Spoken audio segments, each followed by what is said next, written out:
Hello, everyone, and thank you all for joining us during the Lytham Partners Winter 2021 Investor Conference. My name is Ben Shamsian, Vice President of Lytham Partners.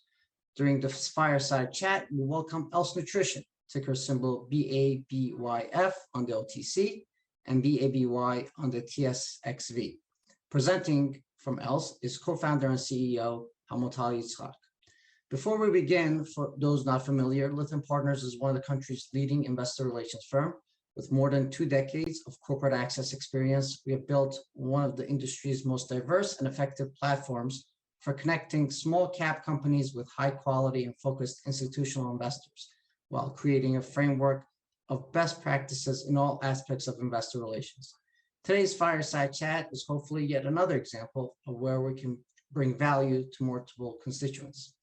We'll dive into questions in a moment, but one final item. I want to remind everyone that Else Nutrition is available for one-on-one meetings later this week. If you have not already signed up, please send me an email at shamsian@lythampartners.com. That's SHAMSIAN @lythampartners.com, or visit lythampartners.com/virtual and click the one-on-one meeting request button. With that, I just want to point you to a quick slide disclaimer. And with that said, let's begin. Hamutal, if we can start with you providing a brief overview of the company and your background.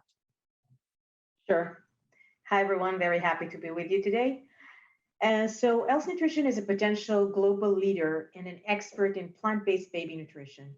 Our team of infant nutrition industry veterans led global brands operations in the field in Israel and has developed and patented the world's first dairy and soy-free plant-based infant formula.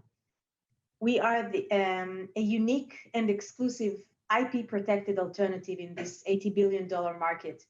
And on top of that, our formula is produced from clean, whole food ingredients, as opposed to the rest of our industry who use highly processed ingredients. Else started selling its products in the US market late 2020. In 2021, we scaled our business and created a robust platform for growth in 2022 onwards. We have developed a proprietary and groundbreaking product line. We have proven the product's viability and superiority over existing potential competitors.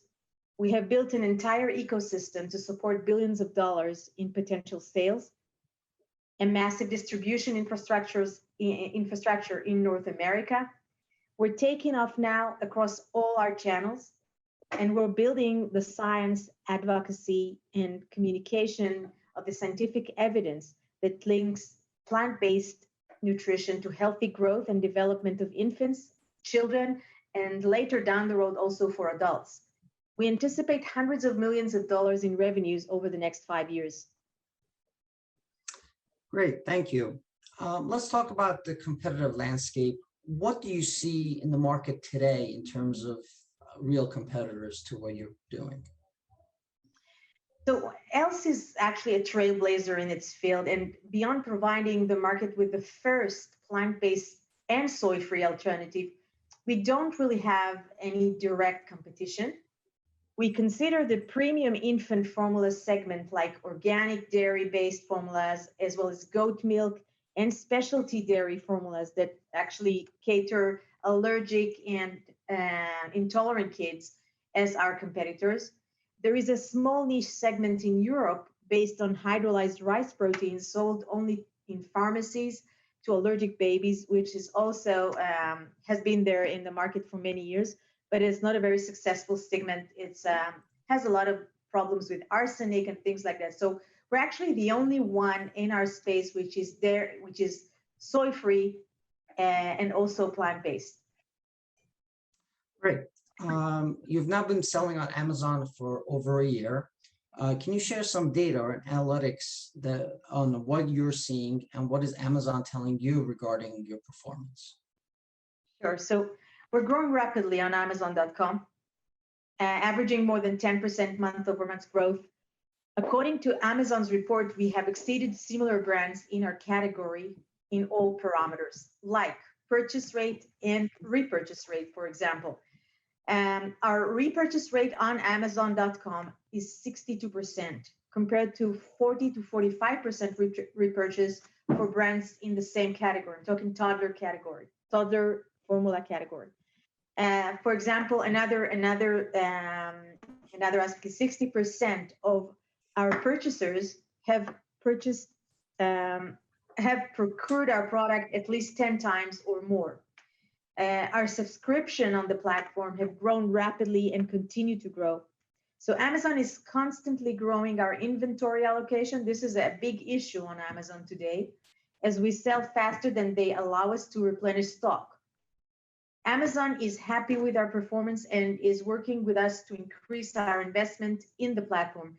For example, we did quite a big sampling program of 10,000 sampling or samples that were sent to 10,000 different subscribers of Amazon. And we did it in the summer, and now they've asked us to start selling through Amazon Europe. It was very successful, the sampling program. So those are things that are not offered to every seller on Amazon. Those are things that are offered to certain sellers who exceed their performance.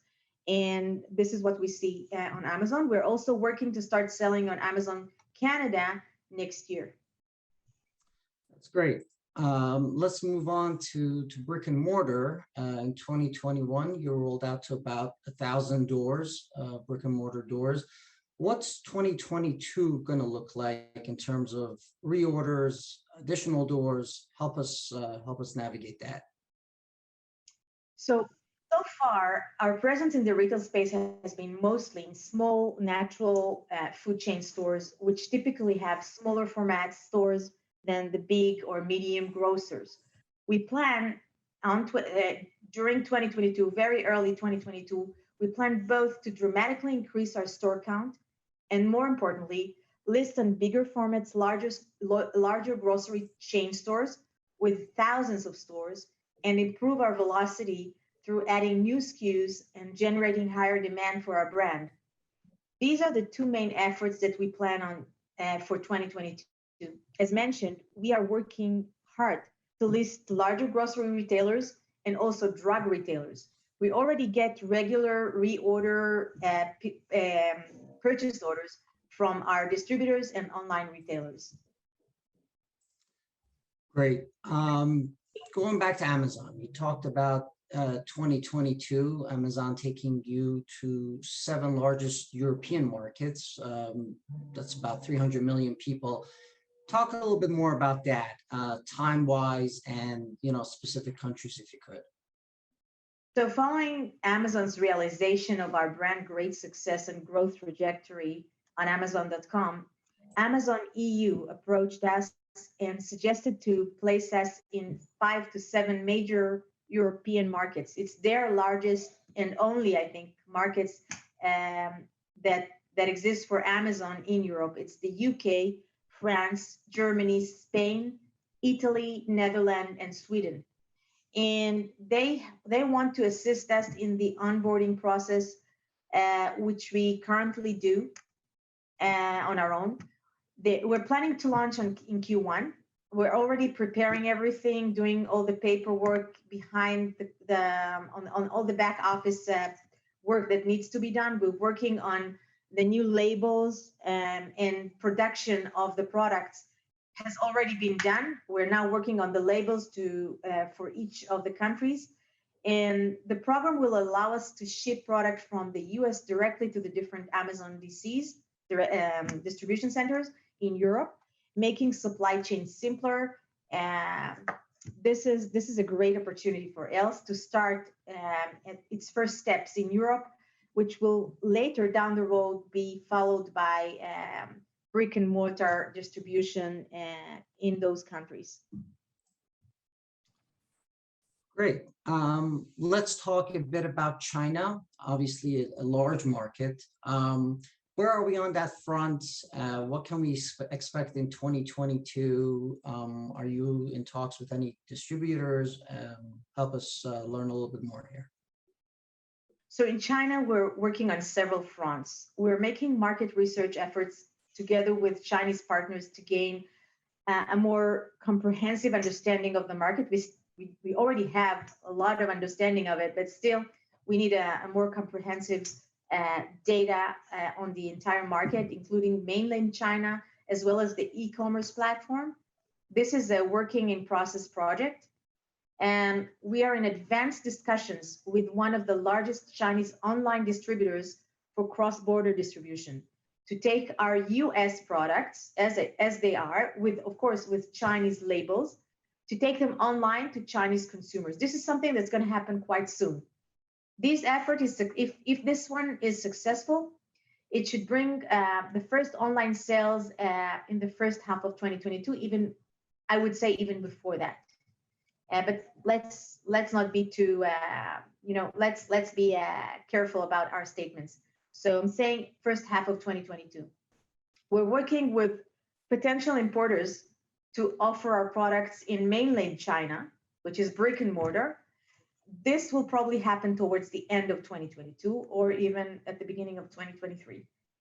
And we're also in discussions about distribution options with the strategic partner H&H Group that include Australia and China. Australia is a gateway to China, and the products that will be sold in Australia actually can be sold through cross-border platforms also in China. And this process may also bring us results in the second half of 2022. Great. Let's move on to products. You've rolled out some nice line of differentiated products this year. Can you talk about a little bit of the rollouts in 2021 and what you're seeing so far from the new products and what we can look forward to in 2022? So we've launched the toddler nutrition as well as a full line of kids nutritional powder, kids nutritional drinks in powder form in the States already. And we are anticipating the launch of a line of super cereal or super nutrition products for 6 months babies as well, this coming soon. I guess that will be launched at the beginning of the next year, I think maybe in January. And after that, we are anticipating a liquid product in the US. All these product lines, or at least some of them, will also be introduced in Canada and also in Europe. The regulation is not similar, so we have to make some tweaks in the composition of those products. So we prepared a full line of products for the Canadian market as well as for the European market. The Chinese market, we will start with our US product, which will be actually imported into China through those cross-border online platforms that enables actually foreign brands that are sold in other countries to be imported into China as they are, just with a Chinese label. After that, we will be also creating a set of Chinese compatible products that will be imported into China and sold in mainland China. This is a different set of products, and it is now in development and regulatory assessments. As with regards to the infant formula, so we are in the process of demonstrating the safety and suitability of our infant formula line and its ingredients. And during 2022, we plan to finalize the step of preclinical studies and start the clinical growth study, along with conducting a few more clinical studies to establish the scientific basis for the new infant formula notification for submission to the FDA, which is anticipated by the end of 2023. Got it. That's helpful. And just help us understand what this FDA approval, when it happens, what that allows you to do or accomplish. So once we are FDA compliant in terms of infant formula, and that means that they have no objections to our process, to our clinical studies, and to the entire submission. That means that we are entitled to sell our product from zero, for newborns in the States. And that means that we could also sell this product in China because it will go through the cross-border platforms. As I said, they would import the products from the US as they are, just change the label, and we don't have to make any other changes to the composition or make any other additional clinical studies. We just comply through that platform. So that means the Chinese market will also be open for else as a very unique proposition in that market through FDA, through our success in FDA. And that actually, I did not mention that the same study that we're doing for FDA will actually cover Europe as well. We've worked very hard to create and design the protocol of this study to fit the European regulation, so we can cover both US as well as Europe standards in terms of the clinical study and our capabilities to sell the same product in Europe. But that doesn't mean that it will happen at the same time, because submission to Europe is separate, and we will have to submit to the European to EFSA, to the European Food and Safety Authority, probably in the same time, but it doesn't mean that we'll get the permit at the same time. But in terms of our entitlements to sell the product, or our let's say fulfilling our commitments in terms of the clinical studies and what needs to be done, this will be done at the same time. So as I said, just to make things clear, we will be entitled to sell the product in the US market as well as in China through the cross-border once we get the FDA permit. Once we get the EU permit, we will be entitled to sell it all over Europe, the European Union. Got it. Thank you. And let's talk about the finances a bit. The company just finished a round of financing. You will be graduating to the TSX Big Board, and NASDAQ is on the horizon as well. Help us navigate these steps in terms of timing and how you see that developing over the next few months.